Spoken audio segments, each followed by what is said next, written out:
उस टाइम में मेरे को एक तरह से धर्म संकट में डाल दिया कि मैं क्या करूं। फिर मैंने सोचा कि ऐसी मॉडलिंग चलती रहे तो अच्छा है, पर बीच बीच में मेरे को छोटी मोटी एंकरिंग की अपॉर्चुनिटीज भी मिलती रही। ओके। कोई कॉर्पोरेट मूवी एंकर कर ली मैंने, या कभी कोई स्टेज शो कर लिया। ऐसे ही एक स्टेज शो मैंने किया जहाँ पर जी के मालिक सुभाष चंद्रा जी मौजूद थे। Okay, great. वो मेरी परफॉर्मेंस से खुश हुए। उन्होंने कहा कि हम एक स्पोर्ट्स चैनल लॉन्च कर रहे हैं, आप क्यों नहीं उसके लिए ऑडिशन देते हो। अच्छा। मैंने उनकी बात पे ज्यादा गौर नहीं दिया। ओके। जिस दिन ऑडिशन था उसकी सुबह सुबह उनकी पीए का फोन आ गया मुझे कि are you coming for the audition. मेरा कोई प्लान नहीं था जाने का। नोएडा जाना था मुझे, 1 बजे तक पहुंचना था, मुझे अच्छी तरह याद है। मैं देर से पहुंचा, मैं 2 बजे पहुंचा, क्योंकि मुझे पूरा यकीन था कि मैं सिलेक्ट नहीं हूँ। वहाँ पे सारे स्पोर्ट्स इंडस्ट्री के दिग्गज आए हुए थे। मैंने भी ऑडिशन दिया, I give it my best, because जब कैमरा चलता है तो you know something else takes over you. और सरप्राइजिंग बात ये थी कि मैं सिलेक्ट हो गया। अच्छा। नेक्स्ट डे मुझे कॉल आ गई कि you been shortlisted and selected as well, please come and negotiate your salary. Okay.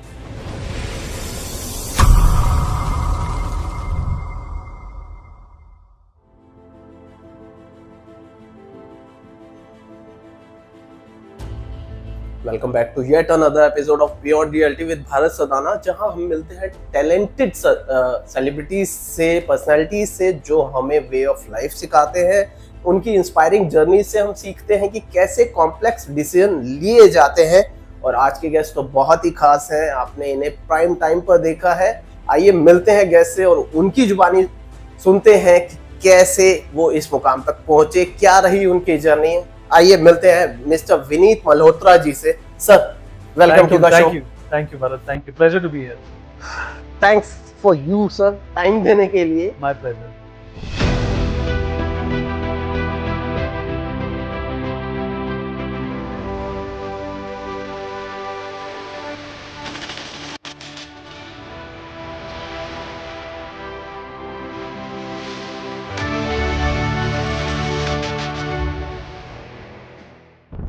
आपकी ये जर्नलिज्म की जर्नी कहाँ से स्टार्ट हुई सर?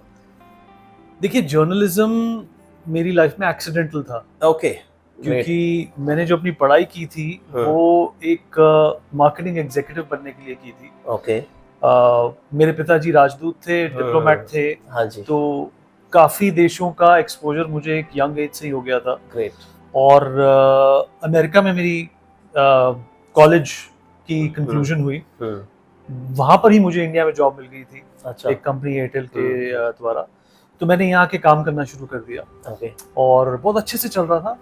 पर उसी दौरान किसी ने गलती से मुझे बोल दिया कि why don't you try modelling. अच्छा। तो वो मेरे को बात इतनी लुभाई कि I actually gave it a shot. Okay. And when I gave it a shot, assignment started to come. Oh great sir, वो पर्सनालिटी है तो हाँ, मैं बड़ा शॉक में हो गया। मैंने कहा यार ये क्या हो गया। And then I started developing a love for the camera. मुझे बहुत लगाव हो गया उस फील्ड से। तो मेरे को अपनी एयरटेल की जो जॉब थी वो थोड़ी बोरिंग लगने लग गई। क्योंकि आप समझ सकते हो कि एक होता है जो आपका दिल असली में चाहता है आप वो करो, और दूसरा होता है आप कर रहे हो काम कर रहे हो करना है क्योंकि करना है। एग्जैक्टली। तो फिर उस टाइम में मेरे को एक तरह से धर्म संकट में डाल दिया कि मैं क्या करूं। फिर मैंने सोचा कि ऐसी मॉडलिंग चलती रहे तो अच्छा है, पर बीच बीच में मेरे को छोटी मोटी एंकरिंग की अपॉर्चुनिटीज भी मिलती रही। कोई कॉर्पोरेट मूवी एंकर कर ली मैंने, या कभी कोई स्टेज शो कर लिया। ऐसे ही एक स्टेज शो मैंने किया जहाँ पर जी के मालिक सुभाष चंद्रा जी मौजूद थे। ओके। वो मेरी परफॉर्मेंस से खुश हुए। उन्होंने कहा कि हम एक स्पोर्ट्स चैनल लॉन्च कर रहे हैं, आप क्यों नहीं उसके लिए ऑडिशन देते हो। अच्छा। मैंने उनकी बात पे ज्यादा गौर नहीं दिया। ओके। जिस दिन ऑडिशन था उसकी सुबह सुबह उनकी पीए का फोन आ गया मुझे कि are you coming for the audition. मेरा कोई प्लान नहीं था जाने का। नोएडा जाना था, मुझे 1 बजे तक पहुंचना था, मुझे अच्छी तरह याद है। मैं देर से पहुंचा, मैं 2 बजे पहुंचा, क्योंकि मुझे पूरा यकीन था कि मैं सिलेक्ट नहीं हूँ। वहाँ पे सारे स्पोर्ट्स इंडस्ट्री के दिग्गज आए हुए थे। मैंने भी ऑडिशन दिया, I give it my best, because जब कैमरा चलता है तो you know something else takes over you. और सरप्राइजिंग बात ये थी कि मैं सिलेक्ट हो गया। अच्छा। नेक्स्ट डे मुझे कॉल आ गई कि you been shortlisted and selected as well, please come and negotiate your salary. Okay. और फिर मैं बहुत ही एक तरह से कंफ्यूजन में पड़ गया कि मैं यहाँ जाऊँ वहाँ जाऊँ, फैमिली से कंसल्ट किया, ये कंसल्ट किया, वो कंसल्ट किया, मोटिवेशनल कोट्स को याद किया, do what your heart says, ये वाली बात भी सामने आई। 3 इडियट देखी? 3 इडियट तब आई नहीं थी एक्चुअली। अच्छा, हाँ, और तो बड़े उससे भी पहले की बात और है। बड़े रेफरेंसेस तो थे, ये आपने 2005 की बात है। अच्छा, तो आपने पहले ही वो कोट कर लिया कि नहीं, गो हाँ। With your heart Go with your says. gut feeling and हाँ। I took the plunge। और फिर उसके Great। बाद like they say rest is history, मैंने ज्वाइन कर लिया। तो सर फैमिली का कितना सपोर्ट रहा आपके इस डिसीजन में, क्योंकि एक अच्छी खासी जॉब छोड़ के आना इज अ बिग डिसीजन, और फैमिली का क्या, फैमिली का आई गेस ये रहता है कि नहीं यार एक अच्छा चल रहा है तो क्यों पंगे लेना। हाँ, अच्छा सवाल है, क्योंकि 2003 में जब मुझे मेरी एयरटेल में जॉब मिली थी, मेरे पिताजी का देहांत 2002 में ही हुआ था, और I was the only bread winner of the family. So ज्यादातर लोगों की फैमिली शायद कहती कि लोग ये रिस्क लेने की जरूरत नहीं है, because you are the only bread winner, आप अकेले ही हो जिस पे हम निर्भर हैं। हाँ जी। पर मेरी फैमिली ने ऐसा नहीं कहा। Great। मेरी मम्मी, मेरी सिस्टर अंजू, वाइफ तो तब मिली नहीं थी। हाँ जी। उन सब ने मेरे को सपोर्ट किया। उन्होंने कहा do what your heart tells you, we are with you, जो भी होगा देखा जाएगा। और उससे मेरे हौसले और बुलंद हुए, and then I took the rest is history. तो ये आई गेस बहुत ही ज्यादा एक अलग ही लेवल पे मोटिवेशन मिल जाता है when your family is behind. Absolutely. Sir, तो स्पोर्ट्स एंकर एक बहुत ही आई गेस लुक्रेटिव जॉब होती है। आप नए नए सेलिब्रिटी से मिलते हैं जो हमारे कहीं ना कहीं चाइल्डहुड हमारा पैशन होता है, ड्रीम होता है उन सेलिब्रिटी से मिलना। आपका वो कैसा रहा सफर?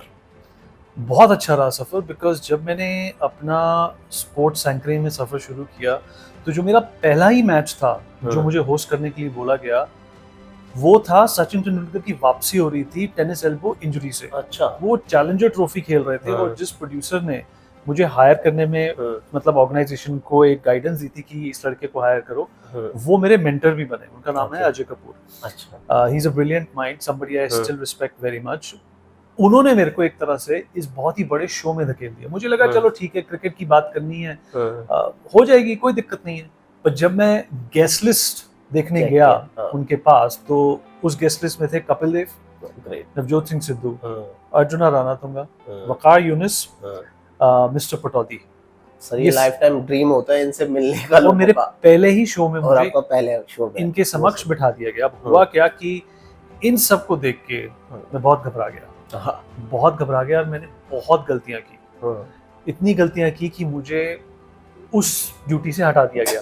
अच्छा। एक ये बहुत झटका था मेरे लिए। अब आप सोच सकते हैं कि मैं कॉर्पोरेट जॉब छोड़ के आया, एक इंडस्ट्री में गया एज एन एंकर, और वहां पे मेरे को लगा मैं फ्लॉप हो गया।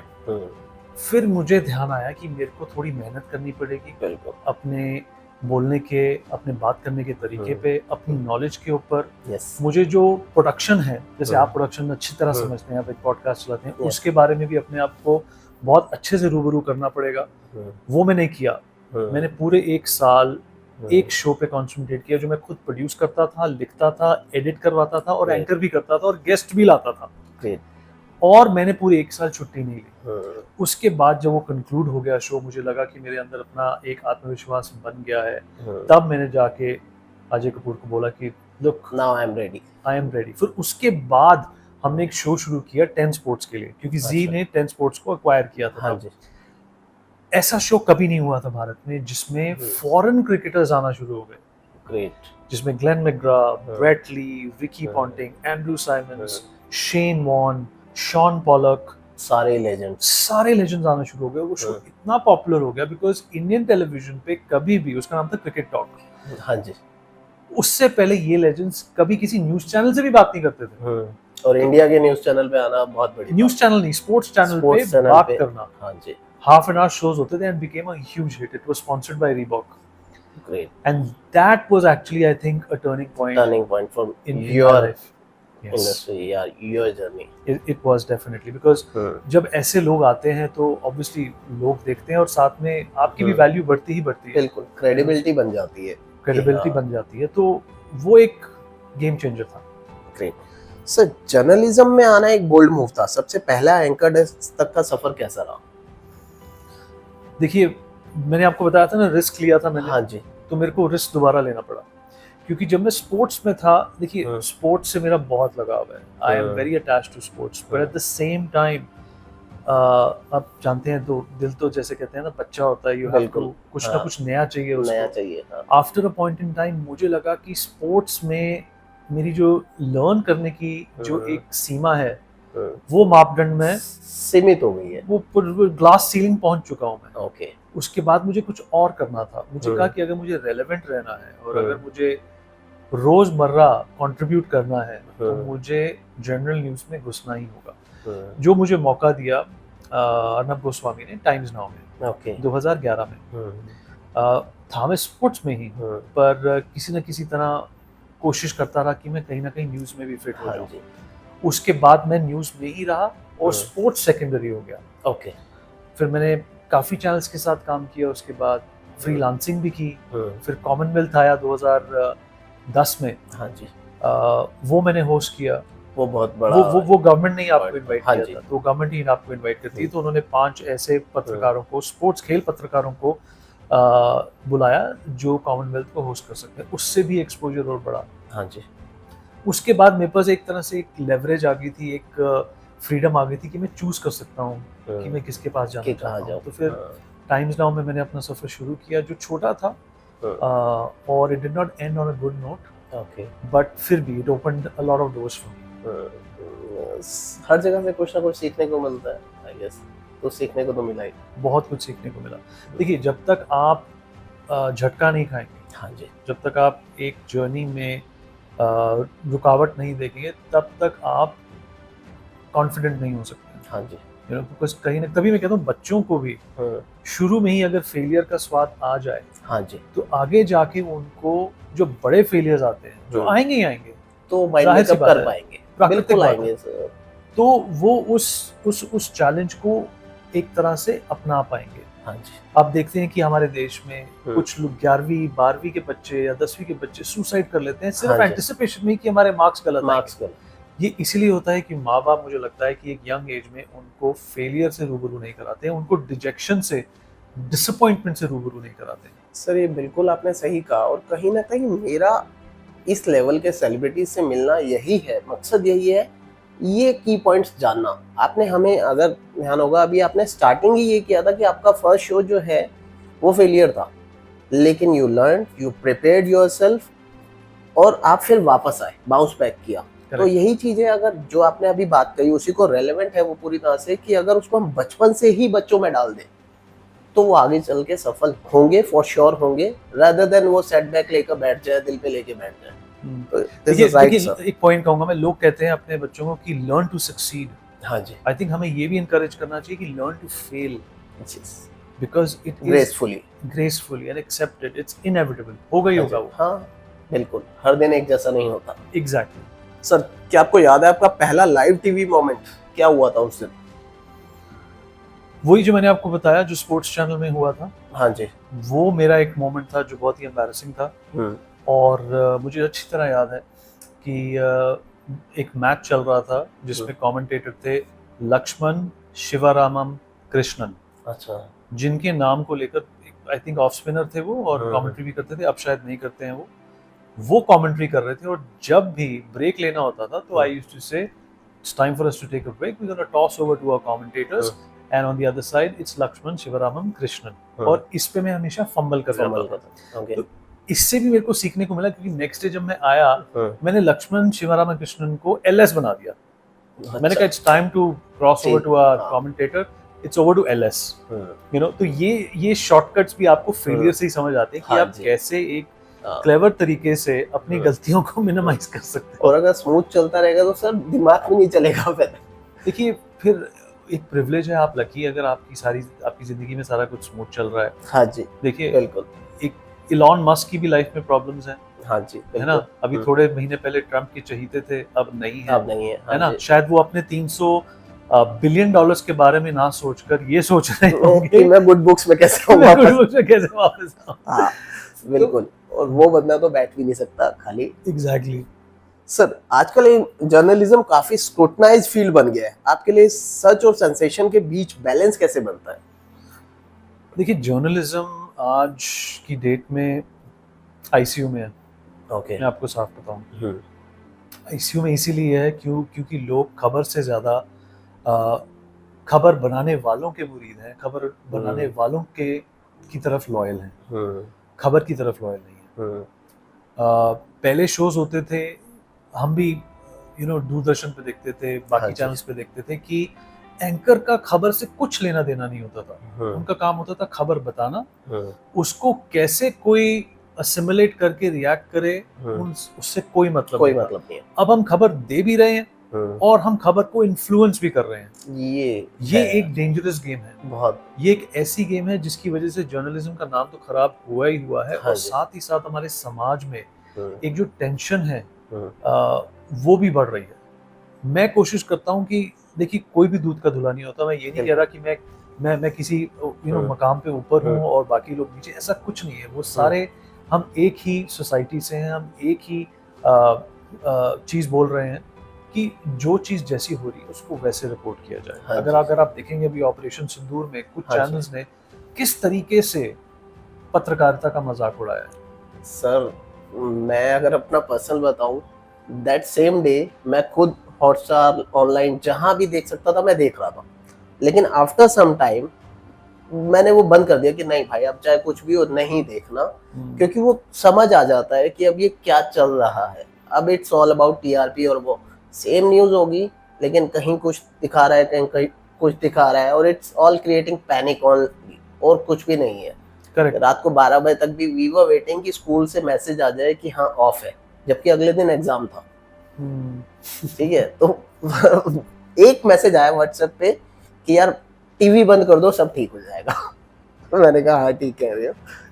सो देखिए, ठीक है, अवेयर रहना is something. Correct, credible information मिल जाए, दैट्स राइट, लेकिन वो कितनी क्रेडिबल है ये कैसे जज किया जाए। देखिए, अब सेंसेशनलिज्म ही बिकता है। अब जैसे ऑपरेशन सिंदूर के दौरान भरत एक खबर फ्लोट कर दी गई किसी एक चैनल पे कि हमने लाहौर पे कब्जा कर लिया, हमने इस्लामाबाद पे कब्जा कर लिया, शहबाज शरीफ जो है वो किसी बंकर में जाके बैठ गया, उसके घर के पास बाहर बम फटा है। आप समझ पा रहे हैं कि इस गलत इंफॉर्मेशन का बहुत जो आपका दुश्मन है वो किस तरीके से फायदा उठा सकता है। वो आपके ऊपर न्यूक्लियर अटैक कर सकता है, वो आपके ऊपर वो कह सकता है कि आपके मीडिया चैनल्स ने ही रिपोर्ट किया है कि आपने हम पर हमला कर दिया। हाँ, और इंटरनेशनल फर्टिलिटी वो कैसे वो इसको देखेगी फिर कि यार आप क्रेडिबल क्यों नहीं दिखा रहे, मजाक क्यों उड़ा रहे हैं। मजाक उड़ रहा है। आप बाकी इंटरनेशनल चैनल्स पर देखिए, उन्होंने किस तरीके से हमारा जो ढोल धमाका बजा है ऑपरेशन सिंदूर के दौरान, उसकी खिल्ली उड़ाई है, उसका मजाक उड़ाया है। जबकि सब कुछ अच्छा आपने किया, गवर्नमेंट ने अच्छे स्टेप्स लिए, लेकिन उसको पेश करने का तरीका बहुत गलत था,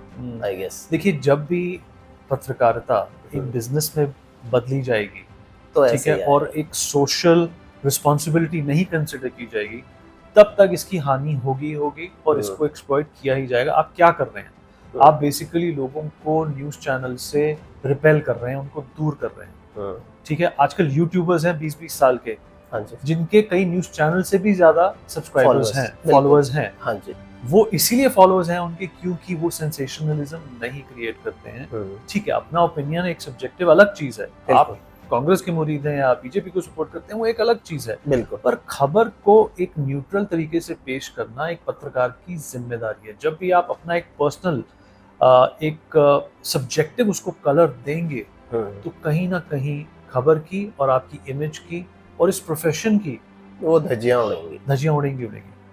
बिल्कुल सही बात है सर। कई बार टीवी डिबेट्स काफी इंटेंस हो जाते हैं, आप कैसे इंश्योर करते हैं कि आवाज से पहले अकल आए? अच्छा सवाल है बहुत।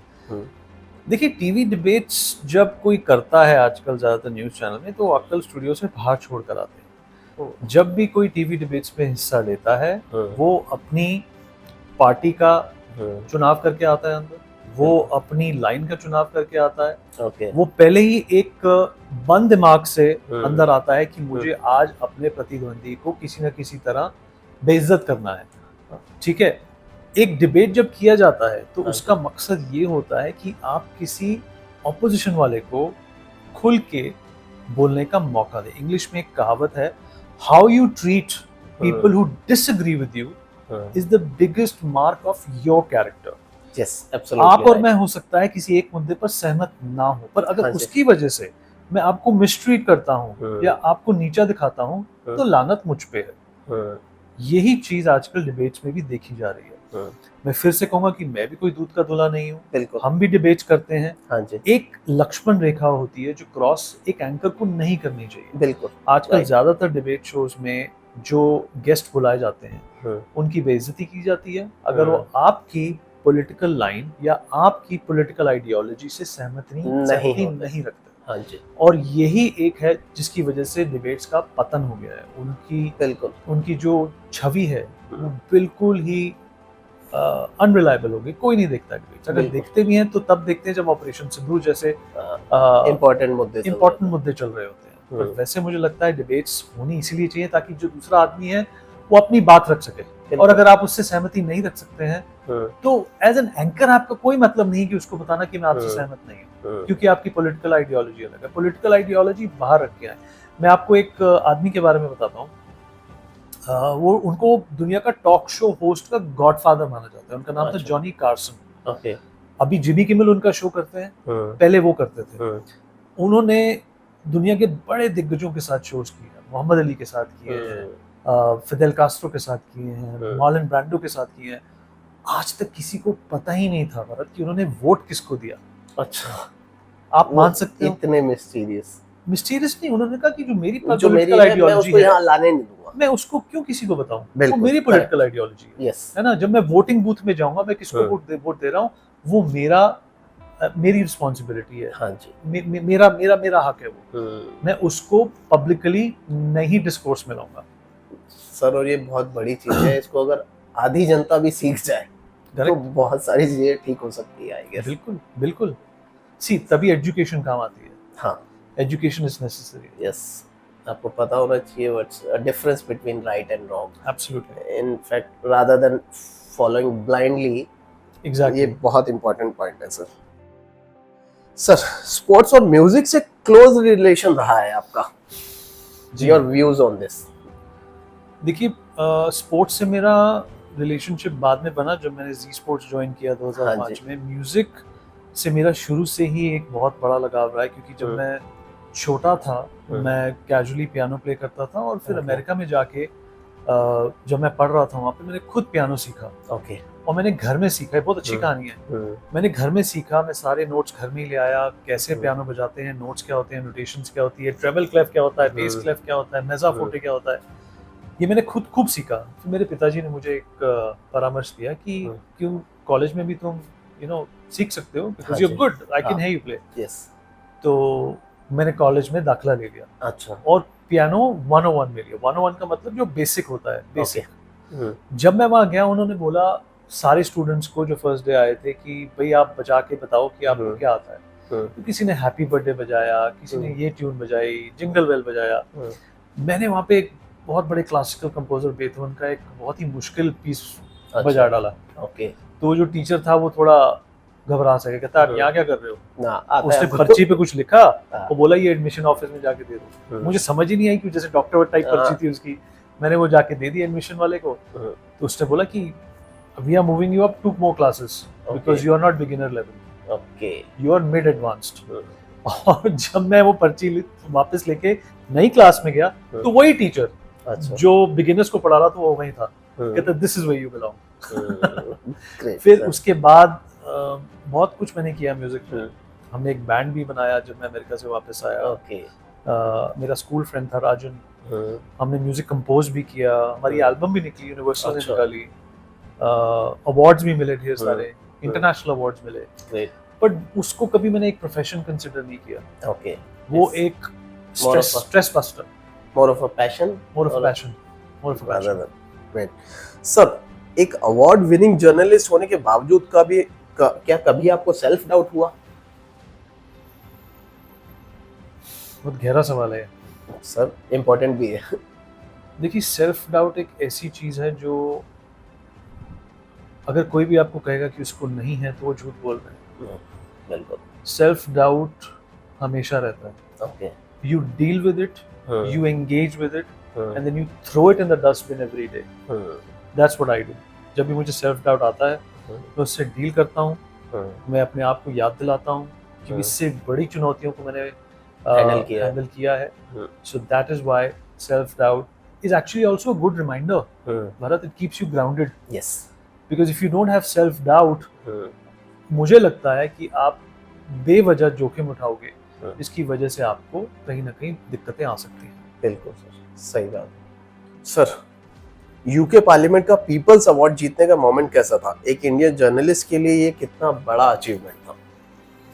देखिए, बहुत बड़ा दिन था मेरे लिए वो, और इतने सालों से जो मैंने मेहनत की है जर्नलिज्म में, इतने सालों से जो कोशिश की है हमने कि हमारी जर्नलिज्म की जो शैली है वो अप्रिशिएट हो, वो फाइनली वहाँ हुई। इंडिया में भी मुझे अवार्ड मिले हैं, तो यूके पार्लियामेंट में इस अवार्ड का मिलना मेरे लिए बहुत खास था, क्योंकि सबसे पहले तो आप यूके पार्लियामेंट में जा रहे थे। हाँ जी। और ये खास इसीलिए था क्योंकि मेरी पैदाइश लंदन की है। I was born in London. Yes. और मेरे पिताजी की सेकंड पोस्टिंग थी वो, और सबसे फेवरेट पोस्टिंग थी। ओके। और उसके बारे में अक्सर चर्चा करते थे कि उनका जब लेट 70s में जो उन्होंने वक्त बताया लंदन में, वो कितना अच्छा था, कितना खुशहाल था वो, और वो यंग थे, अपने अर्ली 30s लेट 20s में थे। तो आज वो नहीं है इस दुनिया में।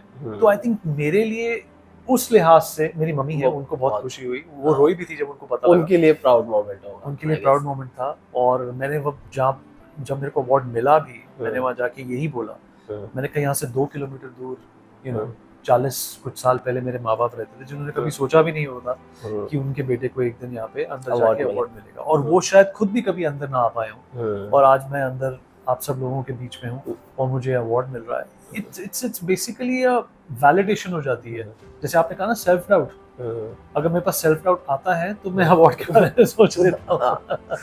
और आई गेस जर्नलिस्ट बाद में एज अ पर्सन आपको, एज अ सन, प्राउड सन, आपको ज्यादा प्राउड हुआ होगा। बहुत ज्यादा, बहुत ज्यादा। Great sir. और मैं पहला पत्रकार था इंडिया से। हाँ, ये ज्यादा इम्पोर्टेंट है। करेक्ट। तो जो विनीत आज हम देखते हैं, क्या उस पहले के विनीत ने कभी सोचा था कि यूके पार्लियामेंट में अवार्ड मिलेगा? नहीं, मैंने सोचा था कि मेरे को रिकग्निशन मिलेगा, बट एग्जैक्टली क्या रिकग्निशन मिलेगा मुझे इस बात का कोई इल्म नहीं था। बट आपकी कोशिश यही रहती है कि आप काम इतना अच्छा करें कि लोग आपको रिकग्नाइज करें। और अगर रिकग्निशन आपको यूके पार्लियामेंट से आ रहा है, तो इसका मतलब आप सिर्फ अपने देश में ही नहीं, आप विदेश में भी कहीं ना कहीं कुछ ना कुछ लोगों के परसेप्शन को चेंज करने में कामयाब हुए हैं। आई थिंक यही एक मेरी मुहिम है, यही एक मेरा एक एम है कि लोगों की जो सोच है वो बदले, और मैं कहीं ना कहीं कंट्रीब्यूट कर पाऊँ उनकी सोच को चेंज करने में, पॉजिटिव वे में, नेगेटिव वे में नहीं। बिल्कुल, वो बहुत इंपॉर्टेंट है सर। सर, एंकर बनना एक पोजीशन ऑफ पावर है। आप इस प्लेटफॉर्म को किस रिस्पॉन्सिबिलिटी के साथ देखते हैं? देखिए, स्पाइडरमैन में पीटर पार्कर ने कहा था, हाँ जी, with great power comes great responsibility. और ये है आपके पास। मैं स्पाइडरमैन तो नहीं हूँ, हाँ, लेकिन but I am N anchorman. हाँ, बिल्कुल सर। तो एक इंग्लिश में एक और भी कहावत है कि अगर आपको किसी आदमी का कैरेक्टर जज करना है, उसको थोड़ी सी ताकत दे दो। बिल्कुल सही बात। पता लग जाएगा कि उसका कैरेक्टर क्या है। तो आई थिंक ये एक मेरे कैरेक्टर का भी एक टेस्ट रहा है, हाँ जी, मेरी प्रोफेशनल स्किल्स का भी एक टेस्ट रहा है। तो मिला जुला के मैंने कभी इसका मिसयूज नहीं किया। जैसे मैंने आपको कहा कि एक एंकर बनना मेरा सपना था जो साकार हुआ, और मैं उसको रोज ऐसे ही देखता हूँ कि I am thankful to be in this position. You know, I am not arrogant about it, I am not ambitious about it. I take it one day at a time, कि अगर आज मैं कुछ अच्छा कर रहा हूँ एज एन एंकर, तो मुझे उसका ग्रैटिट्यूड दिखाना चाहिए। बिल्कुल सही बात है सर। लेकिन एक मेरा पर्सनल सवाल है, ये क्या प्रोसेस है सर कि आप जिस फील्ड में चाहते हैं वहां तक टॉप में पहुंचना ही है मुझे? क्या एम है?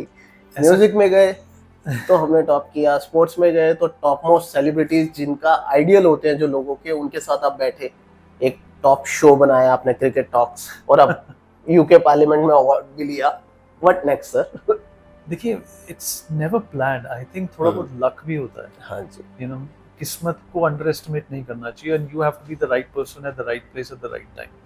And I think by God's grace I have been lucky कि मुझे अपने खुद डिसीजंस लेने का मौका मिलता है, और मैं रिस्क्स भी लेता हूँ लाइफ में। बिल्कुल, ऐसा नहीं है कि आप एक एंकर बन गए हो तो आपको सेफ्टी जोन में ही रहना है। हाँ, आपको कैलकुलेटेड रिस्क्स लेने होते हैं। यस, जैसे आपने स्पोर्ट्स एंकर से आगे बढ़कर जर्नलिज्म में गए। Correct. So within anchoring also you have to take risks. Within shows also, debates also you have to take risks. Calculated risk. I think उसकी वजह से मुझे एक बैलेंस प्राप्त हुआ है, एक इमेज प्राप्त हुई है, जिसकी वजह से मैं कहूँगा कि you know I have been lucky. Great. और इतने साल का एक्सपीरियंस भी है, वो बहुत मैटर करता है। बिल्कुल। इंडियन मीडिया को ग्लोबली आप किस नजरिए से देखते हैं, स्पेशली आफ्टर दिस ऑपरेशन सिंदूर? देखिए, Indian media is doing well if you talk about democracy. अगर आप लोकतंत्र की बात करें तो Indian media is doing well. पर जहां पर वो आईसीयू की मैंने आपको जो बात कही, हाँ जी, वो कंटेंट को लेकर मुझे लगता है कि इंडियन मीडिया आईसीयू में है। बिकॉज इंग्लिश में कहावत है कंटेंट इज किंग। यस। पर इसका मतलब ये नहीं है कि वो किंग का दिमाग खराब हो। हाँ जी, करेक्ट। टीआरपीस के लिए आप एक सीमा लांघ नहीं सकते हो, और मुझे लगता है कि आज की मीडिया ने वो कर दिया है। क्योंकि अगर आप जिंगोइज्म होता है जब आप अपने देश के लिए कुछ ज्यादा ही दीवाने होते हो, यू नो। और मुझे लगता है वो जिंगोइज्म जो है वो हमारे न्यूज चैनल्स में भी दिखने लग गया है। हाँ जी।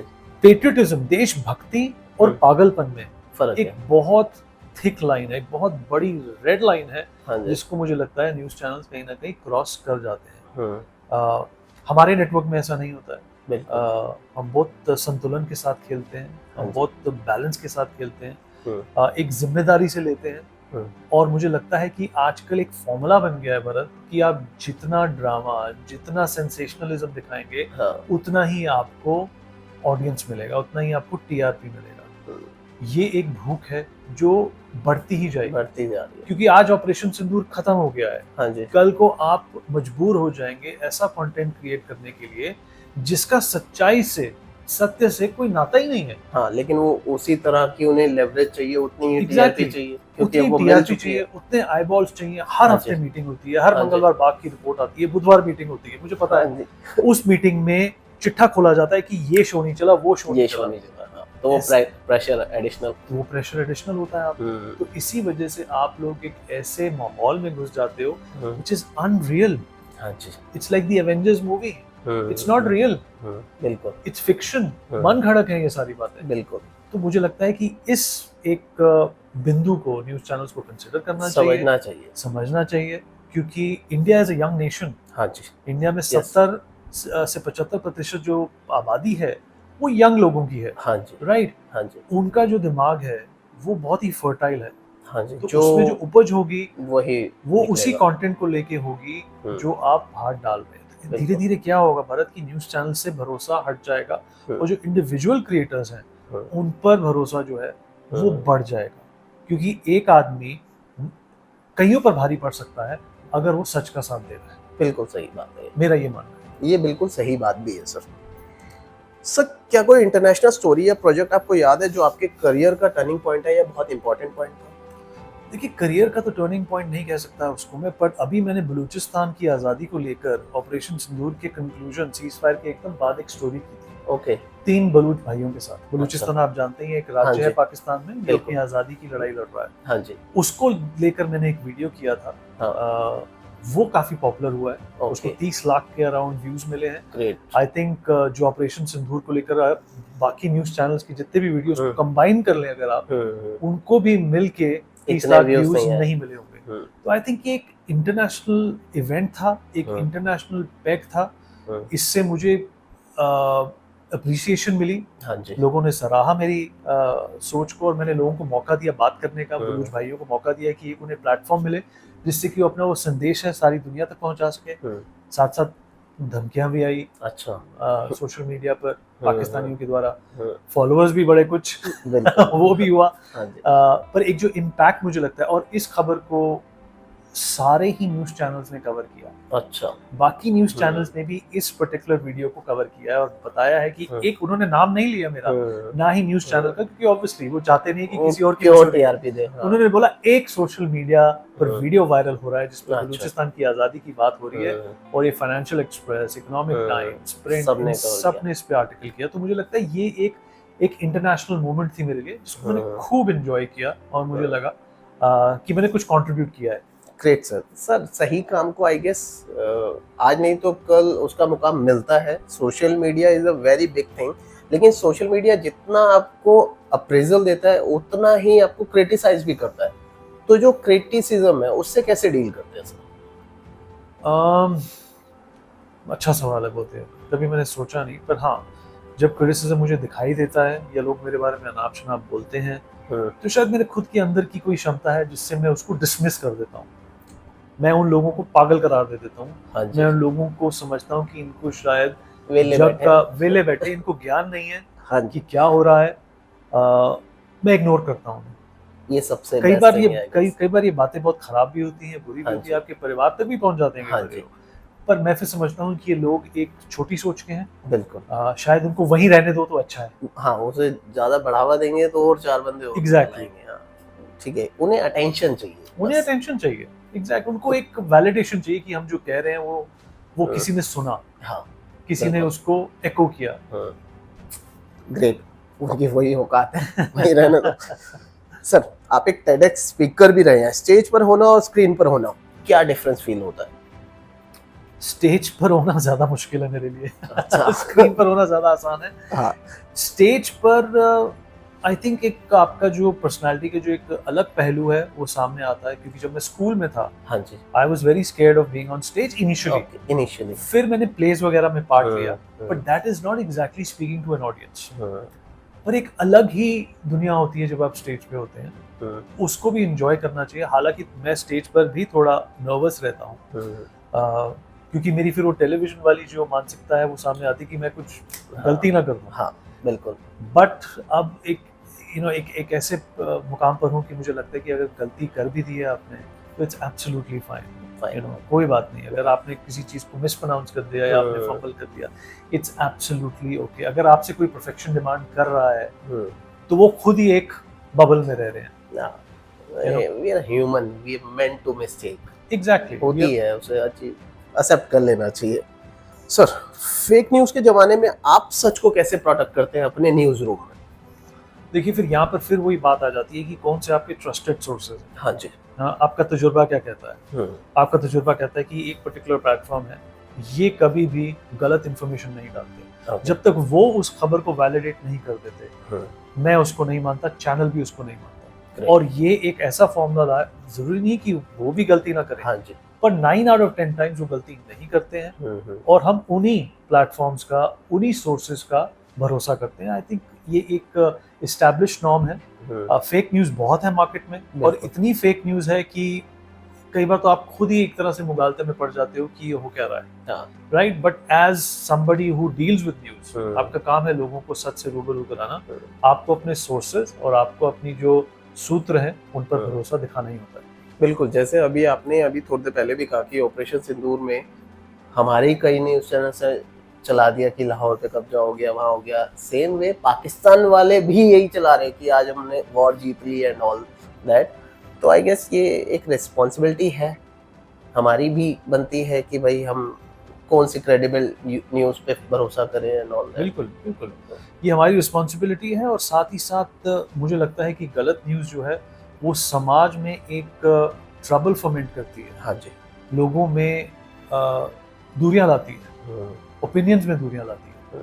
और जो लोगों की न्यूज़ फैला रहे हैं वो सिर्फ मॉनेटरी गेन्स के लिए कर रहे हैं। बिल्कुल। राइट, वो ऐसे लोग हैं जो चाहते ही नहीं है कि समाज में शांति हो। बिल्कुल। राइट, ये उन्हीं का एक उनका एम्बिशन है ये कि किसी न किसी तरह इस सोशल फैब्रिक को डिस्टर्ब किया जाए, इसको डिस्टर्ब किया जाए। सर, एक बहुत सेंसिटिव क्वेश्चन है। ऑपरेशन सिंदूर का जो पहलगाम में बहुत सैडफुल अटैक हुआ, वहाँ जो वो कायर वो थे टेररिस्ट, हर जगह ये सुनने को मिला कि उन्होंने मजहब पूछ के जो है उनका कत्ल किया, उन्हें मारा। मुझे ऐसा फील होता है कि वो एक ट्रिगर बॉम्ब जो है ट्रिगर कर गए थे हिंदू मुस्लिम का। अच्छा रहा कि वो फटा नहीं तो हिंदू मुस्लिम के दंगे होने कन्फर्म थे। आपके क्या थॉट्स हैं? देखिए, आप बिल्कुल ठीक कह रहे हैं। ये जो उन्होंने मजहब पूछकर लोगों को गोली मारी, हाँ जी, उनका जो इंटेंशन था वो यही था कि किसी न किसी तरह इंडिया का एक जो सेक्युलर फैब्रिक है, हाँ जी, उसको डिस्टर्ब किया जाए। पर इससे आपको दो चीजें साफ होती है। पहली ये कि ऐसी हरकतों के बावजूद भी भारत एक सेक्युलर कंट्री है जो संविधान से चलती है। बिल्कुल, इसको इन अटैक्स की वजह से कुछ नहीं कर सकते आप। हिंदू मुस्लिम जो एकता है हम्म, वो हमेशा बनी रहेगी। पाकिस्तान की और आसिम मुनीर की जो टू नेशन थ्योरी है हाँ जी, उसके मुंह पर तमाचा पड़ा है। बिल्कुल। और सेकेंडली मैं आपको एक बात लिख के दे सकता हूँ कि अगर उन्होंने धर्म नहीं भी पूछा होता और हाँ जी। फिर भी लोगों को मारा होता, ऑपरेशन सिंदूर फिर भी होता। देखिए, इंडिया और पाकिस्तान के बीच में लड़ाइयाँ बहुत हो चुकी हैं। हाँ जी, ये एक जो टेंशन है ये सिर्फ भारत के अंदर सीमित नहीं है, हिंदू मुसलमान के बीच में। ये एक प्रकार का एक ग्लोबल फिनोमेना है। मैं आपको उदाहरण देता हूँ इसका। हाँ जी, टर्की ने पाकिस्तान की मदद करी, हाँ सोशल मीडिया पर ट्रेंड आया, बैन टर्की, हाँ जी, ब्लॉक टर्की, हाँ जी, राइट। चाइना ने भी तो पाकिस्तान की मदद की थी, हाँ वो जी। ट्रेंड क्यों नहीं आया? बिल्कुल। वो इसीलिए नहीं आया क्योंकि एक सिविलाइजेशनल खुंदक है दोनों को, एक आइडियोलॉजिकल खुंदक है हिंदू मुसलमान के बीच में। इसकी वजह से पाकिस्तान और टर्की के साथ आज टेंशन देखने को मिल रही है। तो रिगार्डलेस, अगर वो मजहब नहीं भी पूछते और मारते, ऑपरेशन सिंदूर फिर भी होता। ये उन्होंने कोशिश करी कि अगर हम मजहब पूछ के मारेंगे और वो मानते हैं कि भारतीय जनता पार्टी जो इस समय इस देश की चालक है, वो सांप्रदायिकता में विश्वास रखती है, उनको कहीं ना कहीं हम चोट तक पहुंचाएंगे।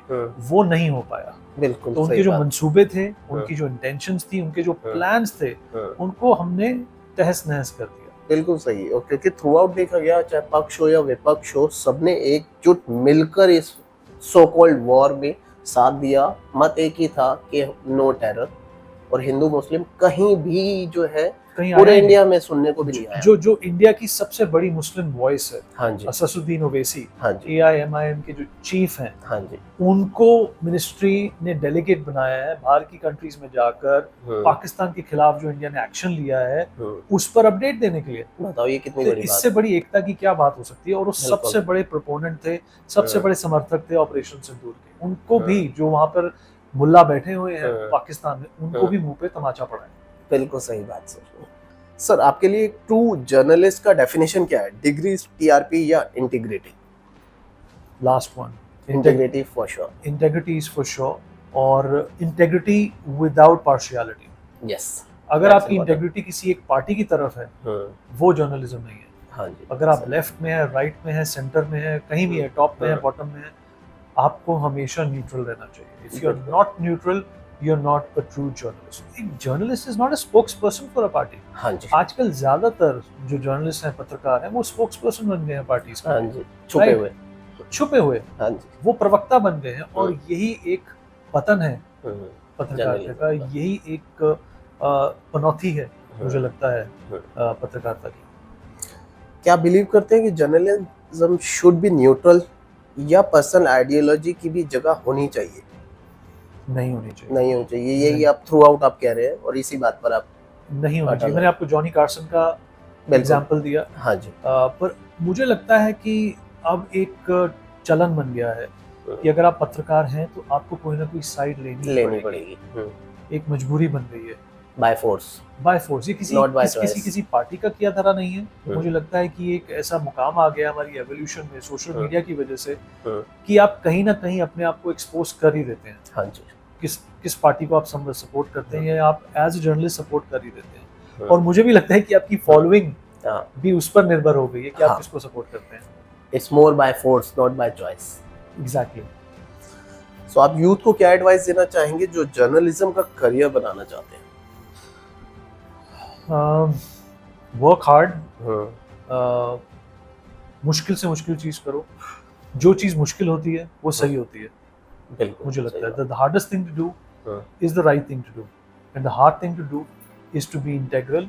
कई बार हम फेवर्स के चक्कर में, या किसी से मिलने के चक्कर में, या किसी को अपीज करने के चक्कर में अपनी खुद की जो इंटेग्रिटी है उसको कॉम्प्रोमाइज कर बैठते हैं। अपनी आइडियोलॉजिकल जो इंटेग्रिटी है उसको कॉम्प्रोमाइज कर बैठते हैं। आई थिंक वो नहीं होना चाहिए। और डू योर ओन थिंग, अपने से मतलब रखो। कोई दूसरा क्या कर रहा है उससे आपको कोई मतलब नहीं होना चाहिए। यस। अपने प्रोफाइल पे काम करो, अपने जर्नलिज्म पे काम करो। आपने क्या रिपोर्ट किया, आपने क्या चेंज किया, किन लोगों पे जाके आपने रिपोर्टिंग किया। आप मणिपुर गए, क्या आप पहलगाम गए, क्या आप दुनिया सीरिया गए, आप क्या यूक्रेन गए। ये सब चीजें होती हैं तो जर्नलिस्ट को करनी जरूरी होती है, आई थिंक। और इसी से एक जर्नलिस्ट का कैरेक्टर बनता है।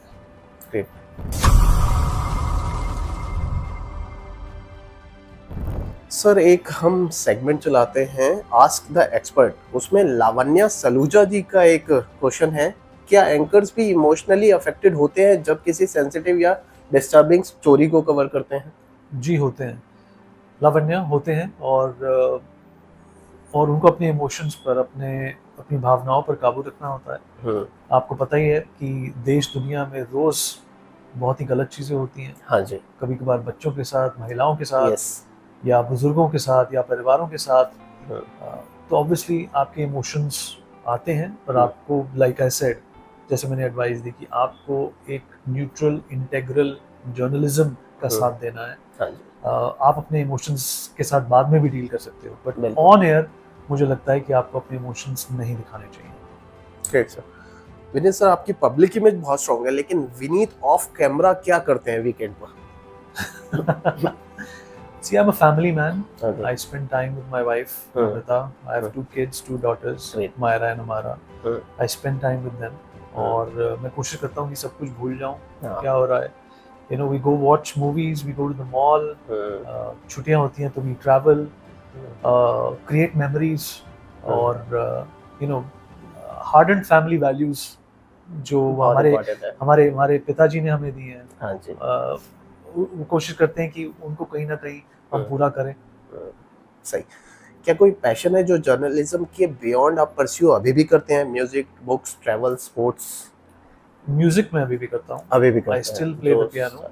Okay. I continue to learn new themes and melodies. मैं इंस्टाग्राम पे डालता भी रहता हूँ, जो भी नया सीखता हूँ मैं। Great. बहुत कम वक्त मिलता है मुझे, पर फिर वो एक इनसिक्योरिटी होती है कि मैं भूल ना जाऊँ। Practice makes you perfect. तो मैं कोशिश करता हूँ कि मैं कुछ ना कुछ प्ले करता रहूँ, या जो मैं पहले से प्ले करता आया हूँ उनको वीक में 1-2 बार प्रैक्टिस कर लूँ। तो वो मेरा पैशन है। That's very distressing. ग्रेट। आपकी पर्सनल ग्रोथ के लिए कौन सा एक रिचुअल या हैबिट है जो सबसे ज्यादा इम्पोर्टेंट है? चाय। चाय पे चर्चा। चाय पे चर्चा। आई थिंक फिटनेस, अपना खुद का ख्याल रखना। हाँ जी। अपनी हेल्थ को प्रायोरिटाइज करना, क्योंकि आपको अपनी हेल्थ सिर्फ अपने लिए नहीं अच्छी रखनी है, अपनी फैमिली के लिए भी रखनी है। बिकॉज अगर आपको कुछ होता है तो सबसे पहले जो तकलीफ होती है आपके परिवार, फैमिली को। तो I think that's been my mantra always. Great sir, let's start a rapid fire round. One journalist you admire the most? Piers Morgan. Great. If not a journalist, what would you be? Musician. Biggest misconception about news anchors? That they are shallow. Oh. Your go-to stress buster after a heated debate? Netflix. Great. Last thing you googled? Pakistani media. Comedy देखनी थी. Your favorite line quote that keeps you grounded? The hardest thing is the right thing to do. Absolutely correct, sir. एक last message जो हमारे viewers को आप देना चाहें, जो आप लाइफ मंत्रा यू फॉलो या कुछ शेयर करना चाहें? सी, आई थिंक लाइफ में हर एक चीज का संतुलन होना चाहिए, एक बैलेंस होना चाहिए। ज्यादातर लोग सफर इसलिए करते हैं क्योंकि स्ट्रेस को लेकर हम कोई बैलेंस नहीं क्रिएट करते, हम कट ऑफ नहीं कर पा रहे हैं आजकल। Yes sir. सोशल मीडिया से, अपने फाइनेंसेस से, अपनी मुसीबतों से, अपनी ट्रबल से। बिल्कुल। पर लाइफ इज वेरी शॉर्ट, ठीक है। On an average Indian man don't live beyond 72, average की बात कर रहा हूं। तो मुझे लगता है कि अगर हम एक वक्त के बाद वीकेंड्स पे और 7:30-8 बजे जो भी आपका कट ऑफ है, सब कुछ भूल जाएं और अपने पे टाइम स्पेंड करें और अपनी फैमिली के साथ स्पेंड करें, I think that will really bring about balance in your life. और कट ऑफ करना बहुत जरूरी है। बिल्कुल। और ये अगर आप ये सीमाएं, ये बाउंड्रीज, ये लक्ष्मण रेखाएं नहीं बनाओगे तो आप कहीं ना कहीं अपनी मेंटल हेल्थ, अपनी फिजिकल हेल्थ को भी ट्रबल में ला रहे हो। सही बात है सर। सर, हमारे व्यूअर्स आपको कहाँ फॉलो कर सकते हैं other than TV and all? Please your social media handles. So my social media handle is the same everywhere. On Instagram is Malhotra Vineet 7. On Twitter also it's Malhotra Vineet 7. Great. So this is the most interesting interview I would say till now I did. बहुत कुछ सीखने को मिला, बहुत कुछ समझने को मिला। सर के सारे मीडिया हैंडल्स जो हैं, सोशल मीडिया हैंडल्स आपके स्क्रीन पर हैं। इसी तरह के और सेलिब्रिटीज से मिलने के लिए, बात करने के लिए keep on following beyond reality with Bharat Sadana. मिलेंगे अपने नेक्स्ट एपिसोड में। Till then take care, bye.